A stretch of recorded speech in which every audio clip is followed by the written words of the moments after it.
along to the podcast. Today, my guest is Kirk Lorange. You got it right. I got it right. Yeah. That's good. Good.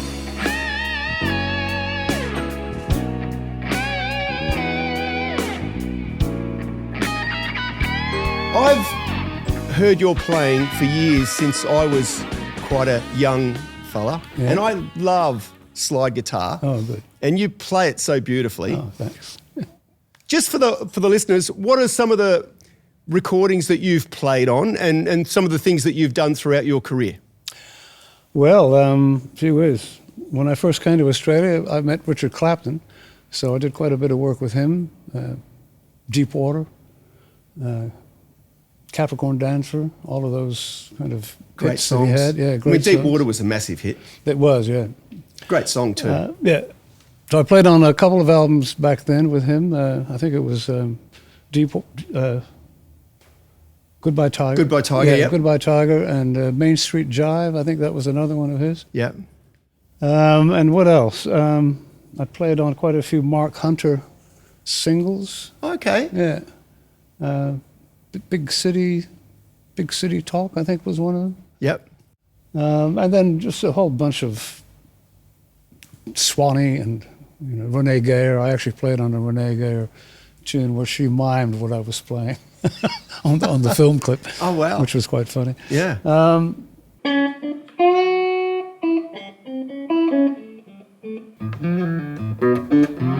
recording. Oh, gee whiz, this goes back so long ago now that, my memories. You do a lot of gigs and have done for a lot of years with Chasing the Train. Yeah, Chasing the Train was a band that we put together supposedly for a summer in in fact, coming up in August, we're having our 40th anniversary. Wow. So for one summer and it's lasted 86, 40. yeah. So the drummer and the bass player and Kevin Bennett had been in moving pictures. Oh, right. Yeah, and then they disbanded. And so because Kevin's got an amazing reputation as a monster singer. Oh, he's fantastic, yeah. I mean, the whole band. I mean, it's Mark Meyer? Mark Meyer. Playing drums. Ian Lee's on bass, Kevin Bennett on vocals, and I'm on slide guitar and vocals. And so Mark called me up and said, "Hey, Kirk, I got Kevin's just, we've just left the moving pictures, and Kevin's this great singer, and why don't we put a band together for the summer?" This is 1986. Wow. And so we did, and it just kept going. Yeah. And it's still going now. It's got an amazing 40 years. Obviously, every now and then you travel down to Sydney and do gigs, do gigs with Chasing the Train. Yeah, I've got one does coming. Chasing the Train ever venture outside of Sydney? We have done a couple in Melbourne once, and we went and did some blues festival in Alice Springs once. It got rained out, believe it or not. Oh, wow. Yeah, that was. But other than that, no, we just played in Sydney. Never took it seriously. Never recorded, other than a couple of singles and just CDs to sell at the gigs. Yeah. And I think that's why it lasted so long, because it was always just fun. Something we'd do for fun, and it would never get to the point of signing contracts or anything like that. So we're still going. And as I say, we got 40 years coming up, Wow. 2025. Solo albums. Yep. What have you done in that respect? I did one album. Yep. Kirk Lorange, No Apostrophe. And that came up in 1984. I think I recorded it in 83, I'm not sure.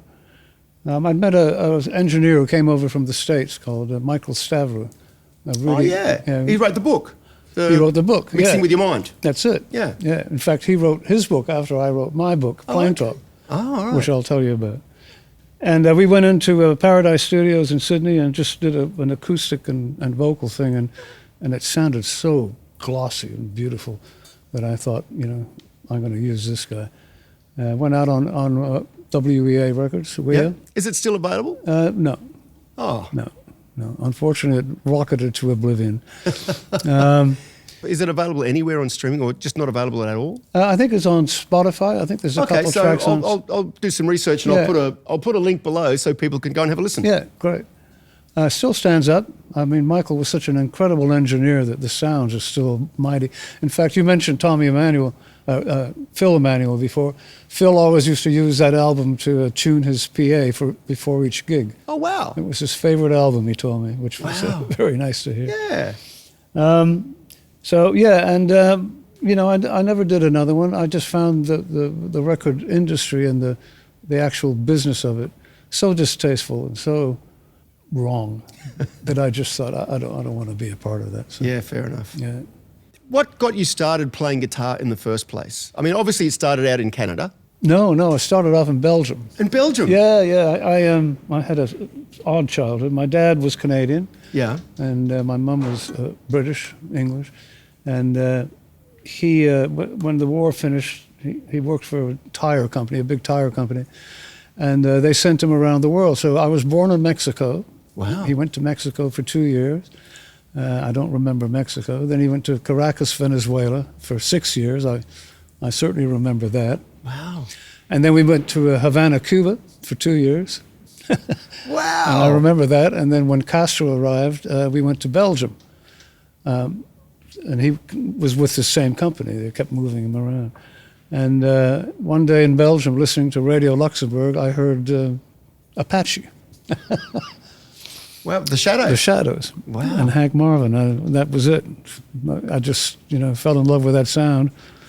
And, I used to have to get a little plank of wood with wires and tighten them up. And just the magic of a string vibrating, that just made me really... Have you always had a love for the Strat? I mean, this is today you're playing one of my guitars. I'm playing one of yours, yeah. But I know that you do play a nice 60 I've got a beautiful Strat. old Strat, yeah. Yeah. Has that always been the Strat for you?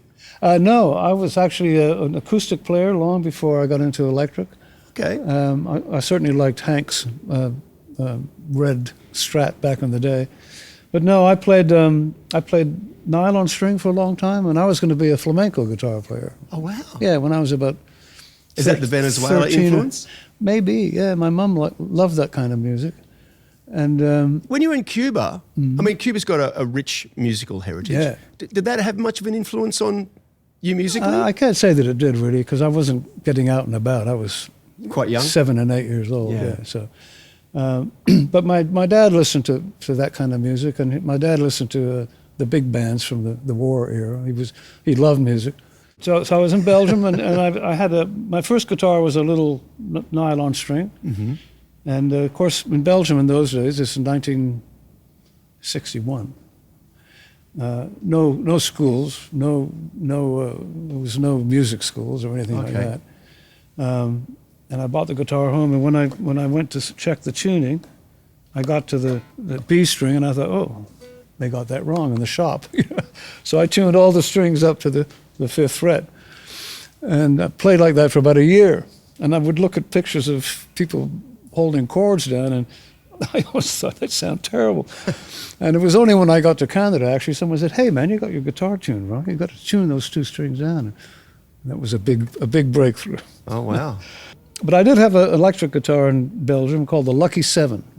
It was a white, hollow body, F-hole. It's like a jazz box. Yeah, the Lucky 7, the big black pickguard. And I love the guitar. And Did it travel with you when you left Belgium? I don't think it might have did. stayed behind. It must have come over to Canada. In Belgium, my dad came home with a record by Stan Getz and Charlie Bird. It was called Jazz Samba. And I heard Charlie Bird playing that bossa nova things with his fingers. And I fell in love with the sound of the fingers. Yeah. So I was always just into finger players, and flamenco and Charlie Bird. And then when I got to Canada, I heard James Taylor, and he played with his fingers, and he had that orchestral kind of playing where he would, pick out the bass lines, and so I bought my first steel string there, and the Strat that I had was actually many years later. I was just living in London with a friend. We'd done an album. A kind of a duo. It was kind of like a Hall & Oatesy era. Oh, okay. And it was kind of one of those albums. Early 80s? Early 80s? Late 70s. Late 70s? Mid-70s, yeah. And the record label we were signed to was called Ear Records. run by a young millionaire who was a lot richer than he was smart. But the whole company went broke. But he said, "Now you'll need some electric guitars, boys. Kirk, go out and pick whatever you want and charge it to the office. Call the office; he'll pay for it." So I went to Fender Soundhouse in London, and I saw this beautiful Fender Strat. And funny enough, the guy that sold it to me said, "Okay, that's a nice guitar. If you need to have it set up, go out the back, and Seymour will help you out." And it was Seymour Duncan. Yeah. And we were both I was maybe 23, and Seymour was 23. And we actually had a band together in London, Seymour Duncan and Dwight and I and a couple of other players. So that was Seymour. And months or years later, after I'd come to Australia, I called Seymour up because I had his, we were friends. I had his number, and he was living in LA. Now he was Seymour Duncan. Yeah. Now he was the pickup Seymour manufacturer. And I spoke to him on the phone once. He said, "Oh, Kirk, man, so good to hear from you. Hey, you got to come and visit. We just got a new house in Santa Monica. I don't even know how many rooms we got." Oh, man. I never did get there. Oh. So that was my... So the guitar you're playing now, is that the same guitar? The same guitar that I bought in 73, yeah. Wow. Yeah. That's awesome. And I saw Seymour in Vancouver. I was in Vancouver. I went to Vancouver for a year to live in 2004. And he came through for a promo tour. And I went to see him at the hotel. He said, "Hey, man, you still got that Strat?" And he'd put a 0 fret in. Oh. For those who don't know, a 0 fret is a fret that's just sits where the fret would be, and then you put a nut behind it, so that as a string guide, basically. Yeah, and it also makes the sound very uniform because no matter whether it's a fretted note or an open note, it's still same. Yeah. And he said, "You still got that Strat with the 0 fret?" I thought, man, you got a good memory. Yeah, and then I came here and I met Richard Clapton and quickly kind of... How did you come to meet Richard Clapton? How did that work? So I was trying to remember the other day, knowing I was going to come and you ask me that question. I first saw him when I first got to Australia. I didn't know anyone. I was living in Sydney, and I went up to a place called French's Wine Bar, I think, up on Oxford Street, and he was playing in there with the band. And I thought, hey, these sounds good. Then a guy called... And I was meeting a few musicians at various open mic nights, formed a band with a few of them, actually. But I met a guy called Greg Quill. I think that was his name. He was in Australia, and he was moving overseas, and he put on a big farewell at the Opera House. Oh, wow. Yeah, and so I went to this going away party, and I met Richard, and he said, "I'm doing an album. And I hear you play slide," and I said, "Yeah." He said, "You want to come in and give it a whirl?" And I think that must have been Main Street Drive, that album. It was the one before Goodbye Tiger. Goodbye Tiger, yeah. And so that's how that all came about. And he's an amazing songwriter. Great songwriter. Yeah. Great songwriter. Yeah. Did you have any input into how the songs went, or is it just mostly a case of this is it and you play your parts? I play my part, yeah. Played your part? Yeah. No, I was usually called in afterwards. Oh, okay. They spent a lot of time just putting down the rhythm tracks and things. So it was more of an overdub situation? Yeah. Yeah, I had a kind of a run-in with the engineer producer, and they kind of barred me from the studio when he was there, and he said, "I don't really want Kirk on the album." And Richard said, "But I do want him on the album." And so he said, "Well, I'll stay out of the studio when he's there." It was just a weird situation. Yeah. So yeah, all of those overdubs happened basically in couple of nights, And, wow. Because some amazing iconic part. Yeah. Yeah, they're always better when they just happen. Yeah. So in that recording process, are you hearing the tracks when you're in the studio for the first time, or did you have demos to work on before you went into the studio? I guess I was just hearing them pretty much for the first time. First time in the studio? Yeah. Wow. I think. It was so long ago that it's very hard to remember. So that was then, and as I was saying, I met quite a few musicians around the traps, and one of them was a guy called Doug Ashdown. Yeah. Now, Doug Ashdown had a big hit out called Winter in America, and it was really quite middle-of-the-road music. But he loved Bob Dylan. He loved the band. He loved Little Feat. And we put a band together called Sleeping Dogs. And the highlight of that band was doing a round Australia tour with Supertramp. Oh, wow. Yeah. The sale of the, not the sale of the century, the crime of the century. The crime of the century, yeah. That was a great album. Mm.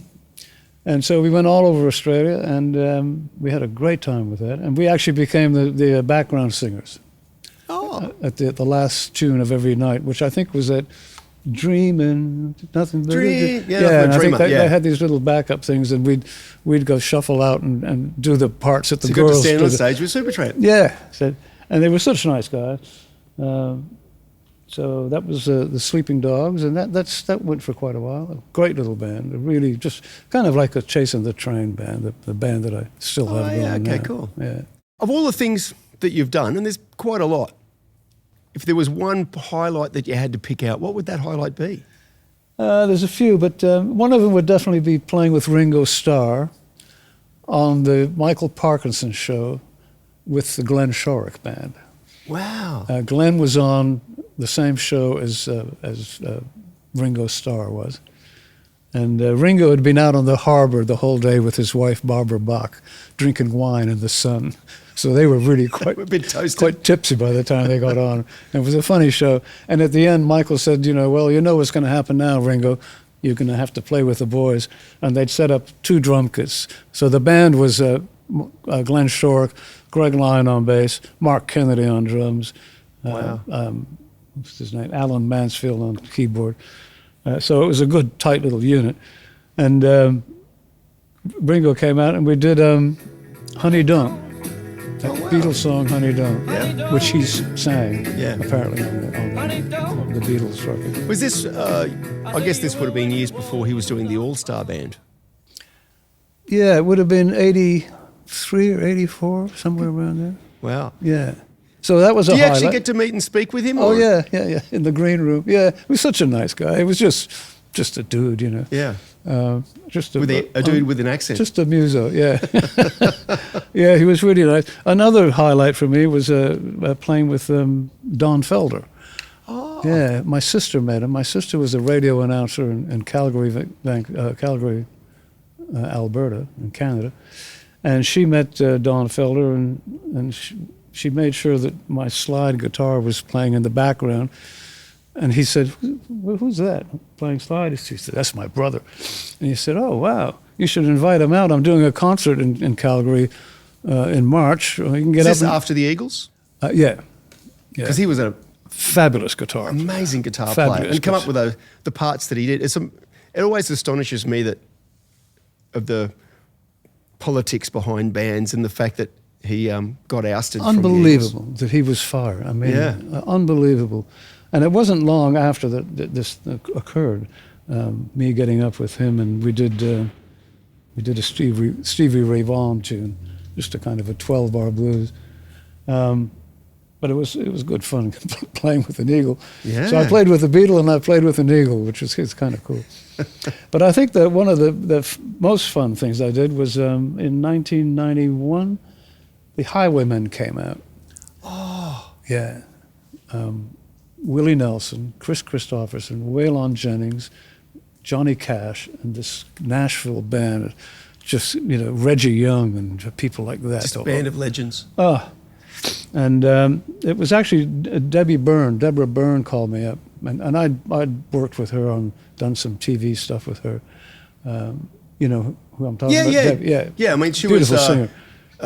It was at Queen of Pop at one stage, I think, way back in when I was a young fella. Yeah, and I had a band called the Six Amigos, pardon me, in Sydney, and she called me up. She said, "Oh, Kirk, I've just been offered a support for the Highwaymen, but the union requires me to have a 6-piece band." And I went, "I've got a band called the Six Amigos, Debbie." And she said, "It's meant to be." Yeah. So off we went, and that was really, that was fabulous. just listening to those guys and hanging around Willie and it was 57 people in the whole thing, including us. Yeah, wow. Hilton hotels, and it was really top-notch stuff. Yeah. Yeah. So I would say that's probably one of the highlights of my musical career, was going out with those guys and getting to know them. And they're all such nice people, I tell you, man.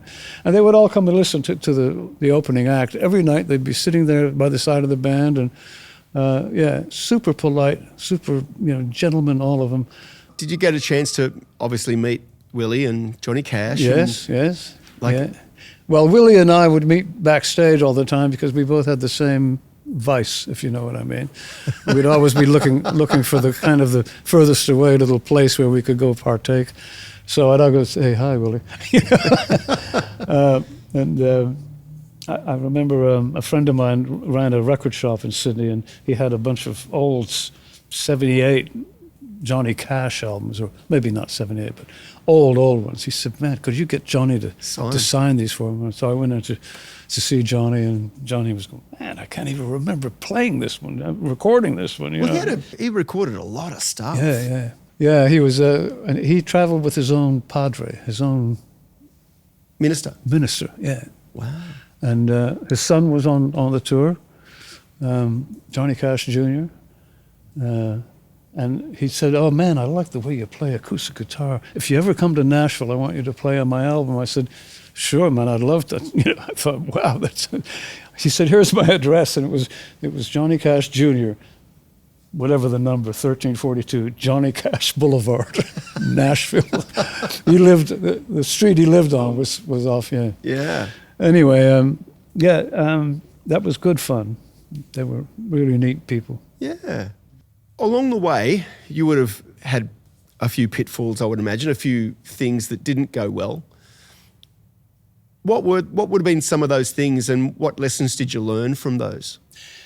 Well, I guess I'd have to say that recording an album, which was such a great thing, turned out to be a bit of a downer because the record company just didn't know what they were doing. They just didn't seem to know how to market it. At one stage, I asked the promotion manager, I guess his name would be. I said, "What's happening with Triple J? Not Triple J, Triple M, 2-Day FM, one of those, the big ones in Sydney." Yeah. He said, "I said, when are you going to go see them? We need an airplane. He said, "We can't really get in there." I said, "What do you mean you can't get in?" He said, "Well, we're not allowed in." I said, "Come again?" He said, "We're physically not allowed in. If the elevator gets up to their floor, we're kind of hustled out."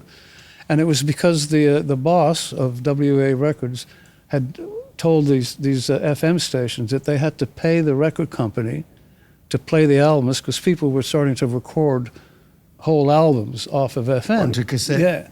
And the radio stations are going, "Hey man, we're giving you, we're playing your records. We're giving you free promotion to sell your records. Don't ever come back." So they couldn't even get in to talk. Oh wow. Yeah. Things like that. Oh man. Yeah. I didn't even that's I've never heard that one before. That's interesting. No, well I mean, that was what was that just WEA, or was that Well, he kind of, it was just WEA because he was the big boss of WEA, and it was his weird idea that they should be paying the record companies, and the record companies are going, "I think you got it backward, and by the way, don't bother coming back," because they were insulted. Wow. So that was a big thing, and just other things within the industry. I just thought, I don't want to know about this. It's not my thing, When you were recording with, let's say Richard Clapton, were you just paid a session fee? How did that? Obviously, you were playing live with Richard as well. Was that on a per gig basis? How did that whole system work for you? I think the albums, I think, were just kind of union rates or somewhere around there. It was we didn't get any residuals or any royalties. The tour, we were paid a pittance, basically. Wow. And we did one whole tour, and then then Goodbye Tiger came out, and it was quite a big hit. Yeah.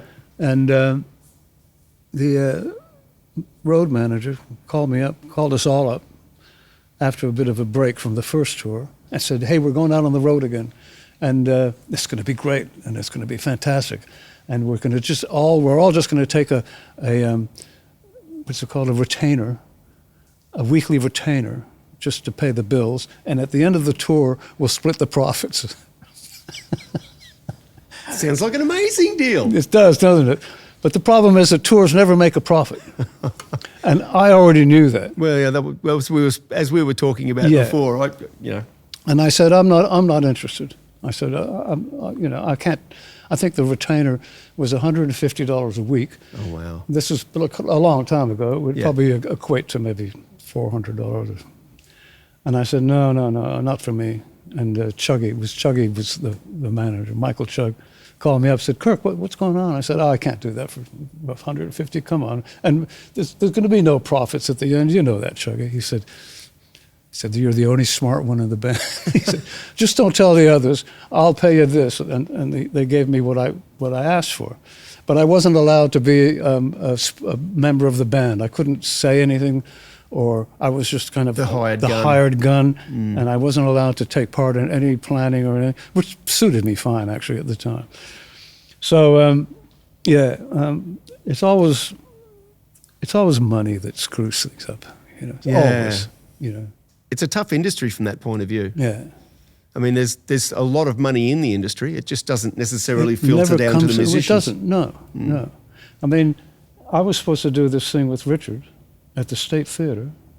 I mean, we had a falling out over this because he was going to do Goodbye Tiger as the show, as a whole show at the State Theater. Was this just recent? Because he did a reunion one of that just recently. Yeah, no, this was quite a few years ago now. He called me up, and then I saw it on the internet. I saw, State Theater, Richard Clapton, September something, Kirk Lorange, and they were using my name all over the thing, and no one had called me up or anything, and no one had said any details of what would happen. And then I saw ticket sales, $100 per ticket, sold out. 2 shows sold out.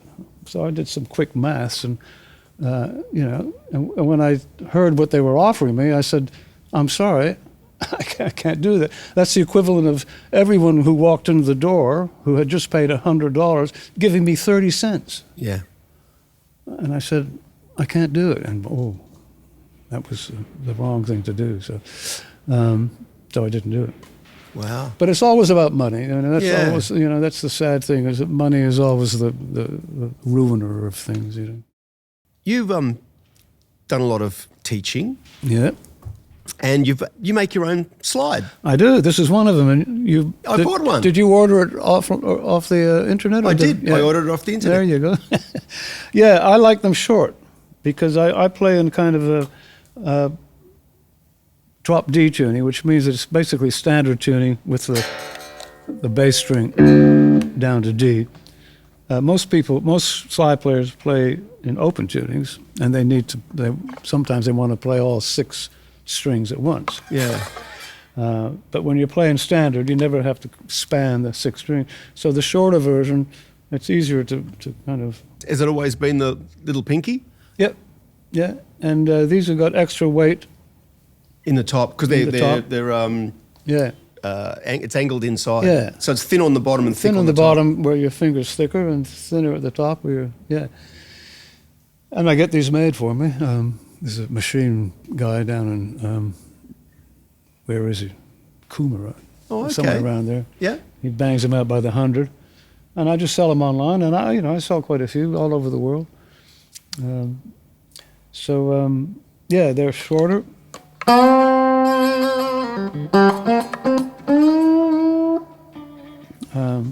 And I can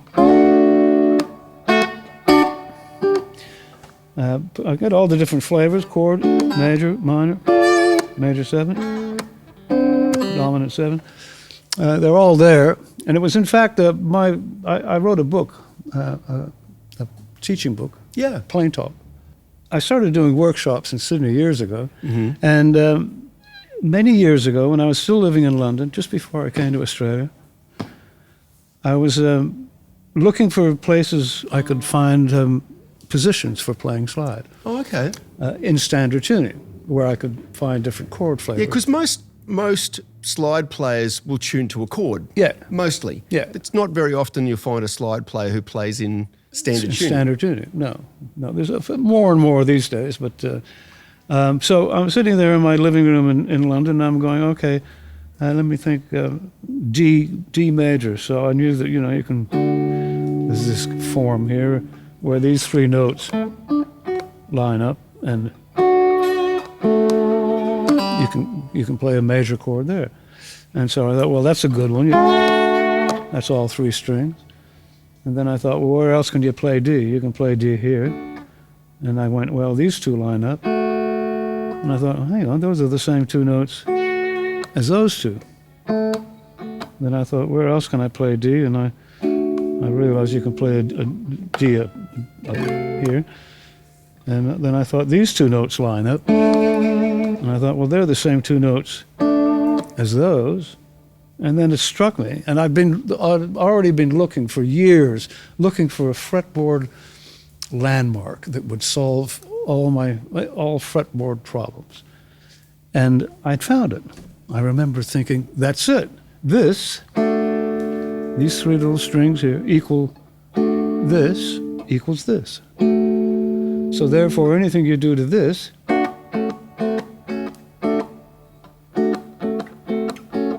you know where to do it in two other places. So it's kind So of you're virtually covering the whole fretboard. So that's for D. It's just filling in the gaps in between. Yeah. So they're triads. So this is a major triad: 5, 1, 3, the fifth, the root, and the third, fifth, root, third, fifth, root, third. So that's for D. For F, there they are there. For A, there they are there. For C, there they are there. So I can really quickly access those. And so D major, D minor, D7, D sus. So these little triads they're kind of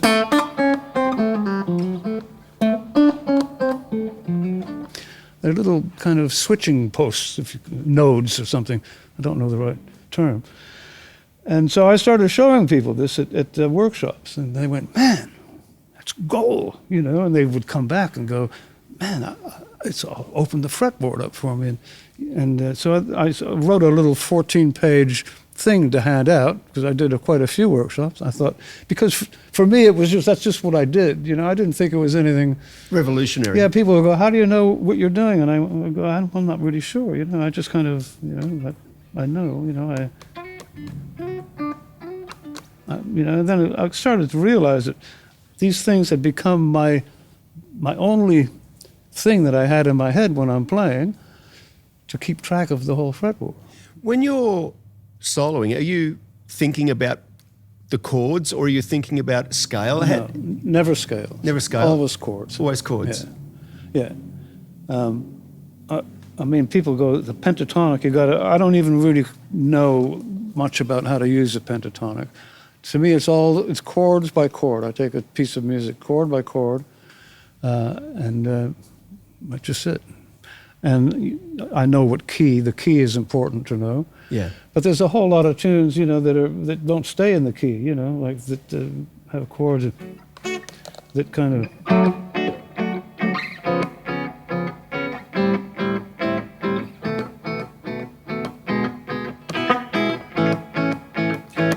Songs like that, they're not in one key. Well, even Dock of the Bay, I suppose, it's all major chords. They're all major chords, yeah. But especially chords that get into jazzy things where the key changes, and some of the chords that are usually minor in the key become sevenths. Well, I guess in like Capricorn Dancer, where it gets to in the verse, it goes from the A major to the A minor. That's a really pretty change. Yeah. So it's like the chords are changing and the keys changing within the... That's right. So if you're thinking scales, you got to start. Then you'd have to start juggling scale.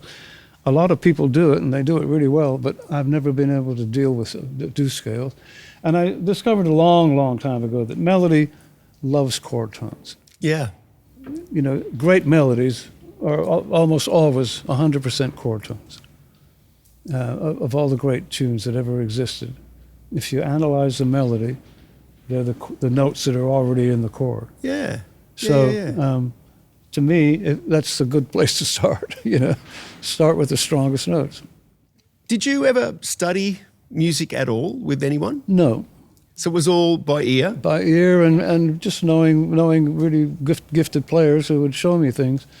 Because obviously you've always been a fan of slide. Yeah. Who were the people who were most influential when you were first starting out? First starting out, well, James Taylor, because he played with his fingers and he had those beautiful songs with the beautiful chord progressions. And then I heard Ry Cooder. Oh, wow, yeah. And then I heard Little Feat and Lowell George, and he's the guy. The slide. Yeah. He plays in open tunings, but, you know, that was that sound. And just his style of writing was really, to me, you know, top notch. Yeah. So I play in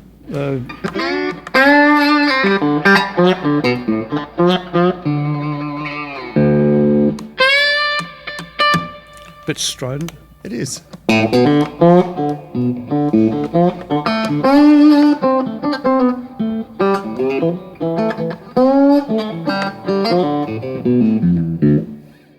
I've noticed, so you've got quite a bit of nail, and so you use a combination of the nail and the flesh of the skin? Well, these days, right now, it's mostly nail because they're really long. I go to a girl up on Tambury Mountain where I live.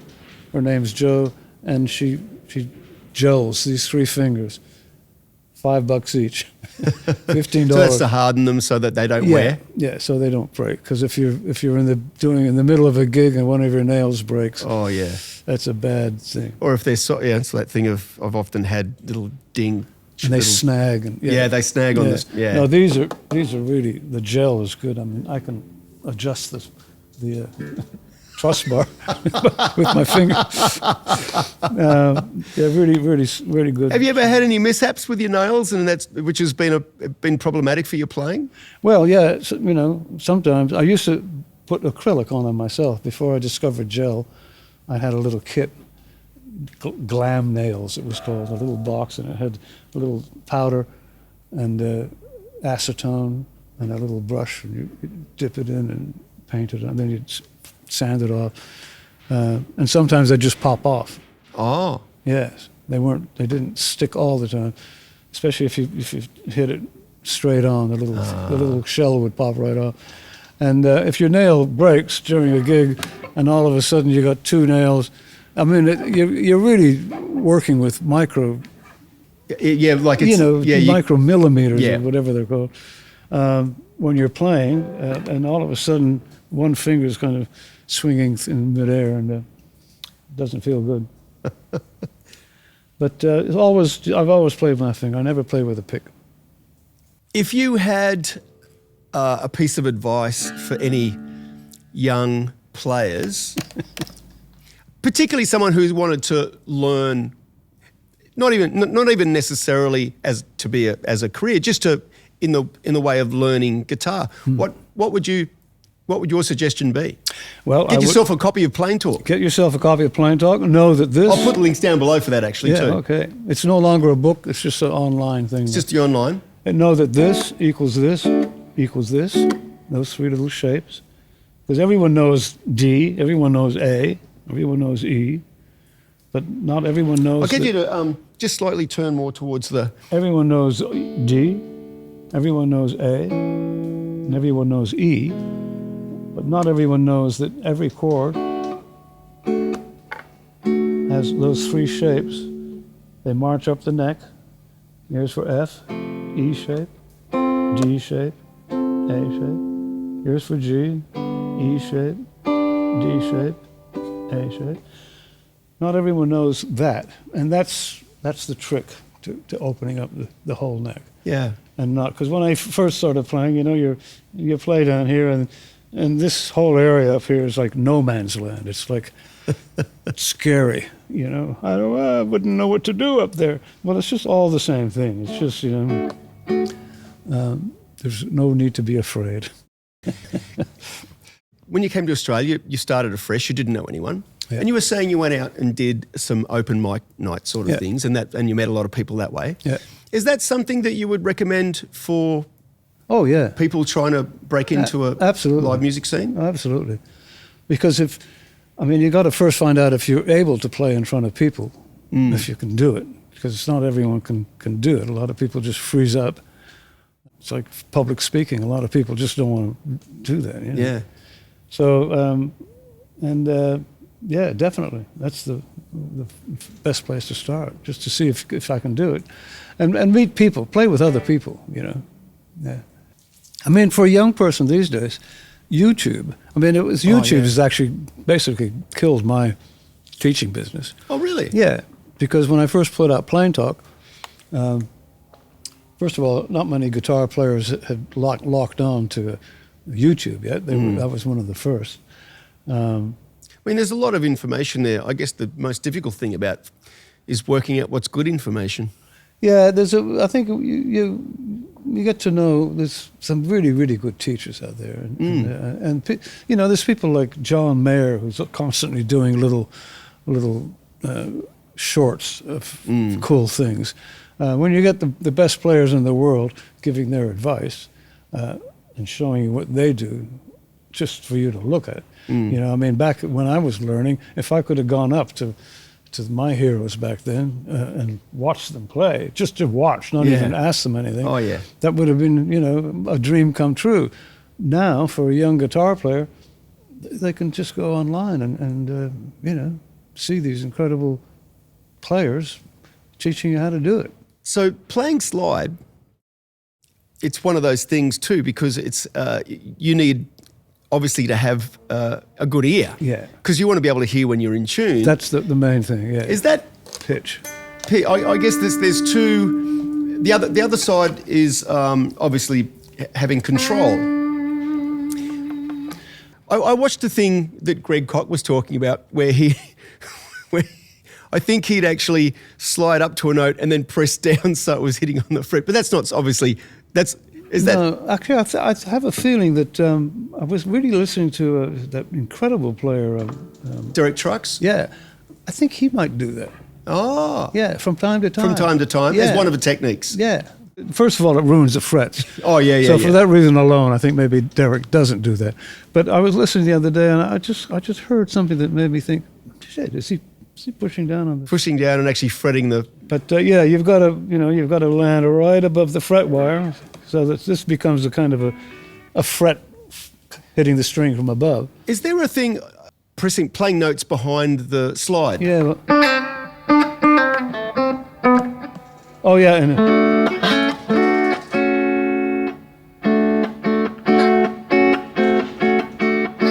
Oh, okay. Yeah, Sonny Landreth does quite a lot of it. Sonny Landreth, that's it. That name sounds familiar. My guitar's got.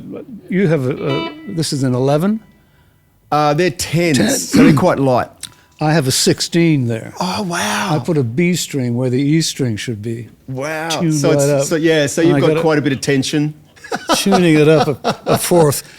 So I got two 16s, and my strings go 16. So I guess there's not a lot of string bending going on. No, this is my bender right here.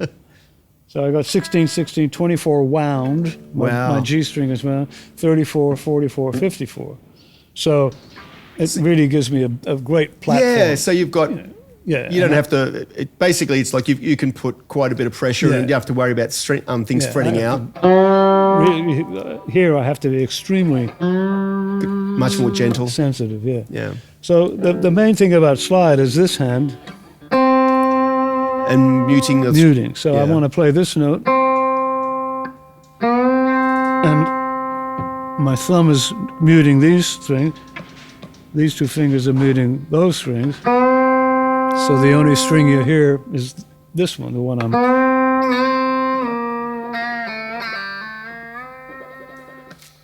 If I want a chord, then I'm muting these two, and so Yeah. the whole thing.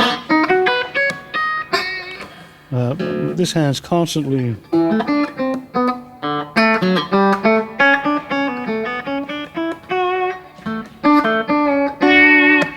And when you're obviously making decisions about what you're fretting and what you're playing slide, is that just a personal choice thing, or is there any thought gone behind? It's tons of practice, years of practice. Yeah.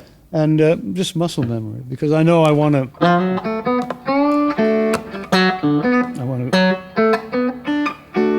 If I want to play that. Yeah. So it's just a matter of knowing I want to wind up playing a chord and play single notes.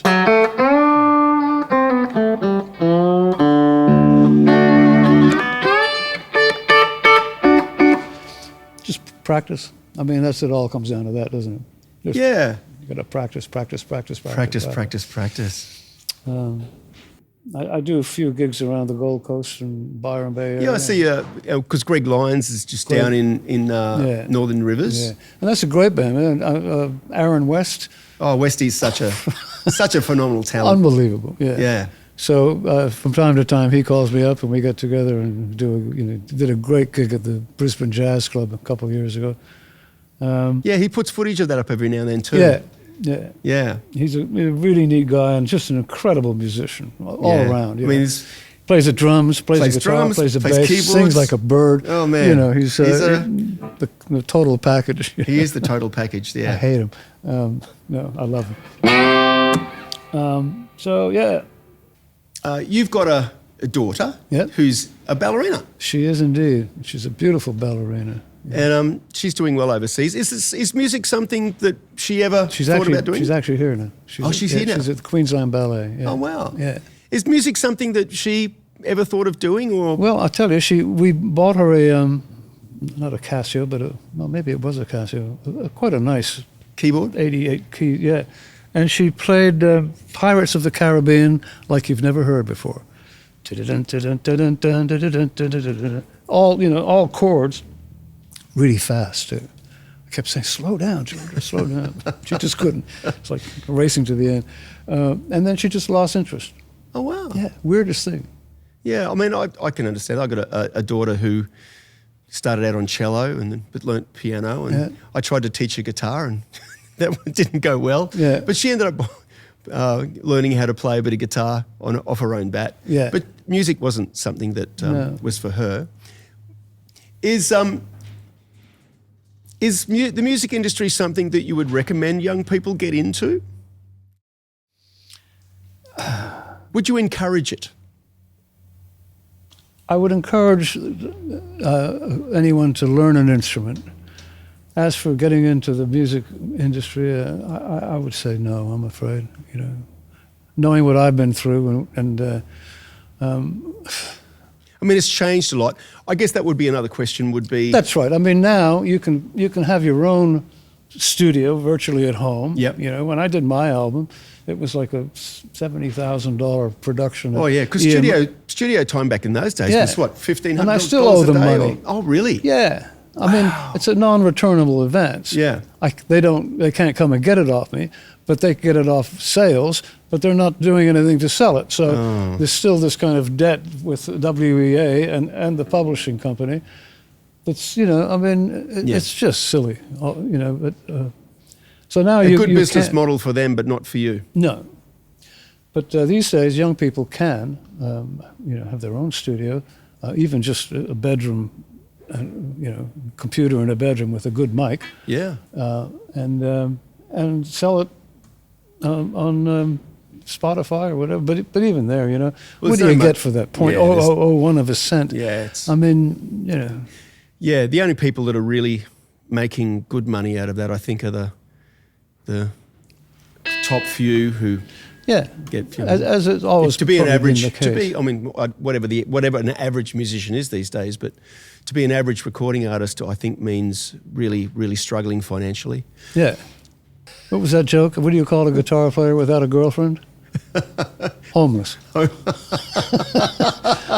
Yeah. No. Look, I would always have a backup plan. Yeah.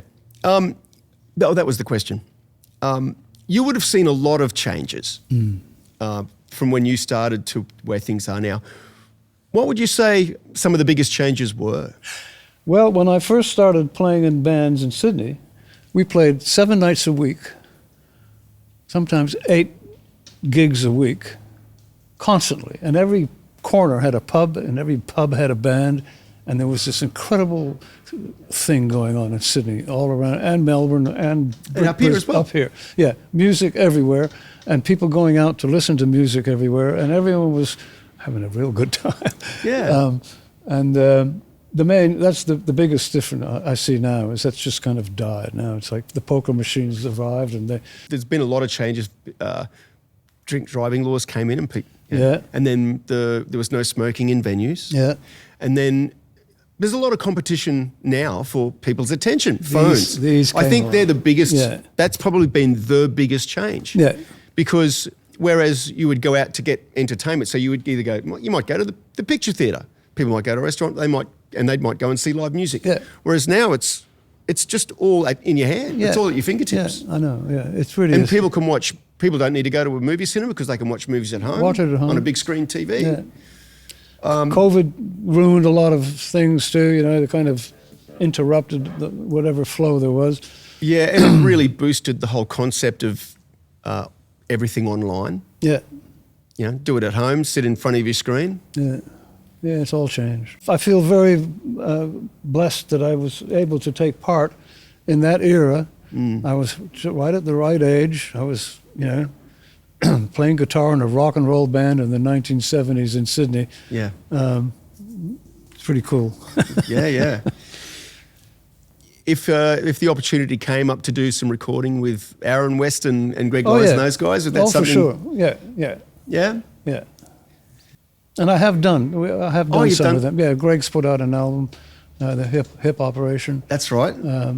So that was all of us. And Scotty Hill's on drums. Yeah. I do the odd session, and if anyone wants my slide guitar. Well, if anyone wants a drop great me an slide email, guitar player, and I do it at home, and I send you the file. Oh, okay. Or I did one with Brian Cadd, my old pal Brian, a recent gig with him. Unfortunately, session. Brian's not in a good place at the moment. No, he's not. No. And Glenn Shorrock's still out playing. I had Luke Palmer in here in the studio. His podcast came out last week, and he's playing guitar for Glenn Shorrock at the moment. Okay, that was another band that I went out with. Glenn and Brian Cadd put a band together called Blazing Salads. That's right, they did too. And we toured around quite a bit with them. That was a fun tour. They were such funny guys. And great songs. Between the pair of them, great songs. Yeah, great singers and great showmen, Yeah. That was another good highlight of my... Is Chasing the Train got any more legs on it? Is it still... Because you got some coming up in August? August 10th, our 40th anniversary. So where's the band playing? At the Bridge Hotel in Sydney. Oh, the old, in Roselle, Balmain. In Roselle. That's the only place we play. He That's a great pays venue. us really well not to play anywhere else. So, okay. Yeah, so we're exclusive. I loved playing there. Yeah. It was a great venue. It's a good venue. It's the last one of its kind, isn't it? It is. It's the true, authentic, scungy rock and roll venue. And I've been going for 40 years. It's still the same little piece of gum next to everything's exactly the same as it was 40 years ago. Same little gaffer tape things on the floor. Yeah. Well, thank you very much, Kirk. My pleasure. I'll put links for all things Kirk down in the description below if anyone wants to hire Kirk to play on their stuff, or if they want to refer to Plain Talk, which is an online course. It's a course, And you can also buy one of Kirk's slides. Yeah. I'll give this one back to you now before I stick it in my pocket. Thank you very much, Kirk. Thanks for spending some time today. Cheers. And I will see all you guys on the next podcast.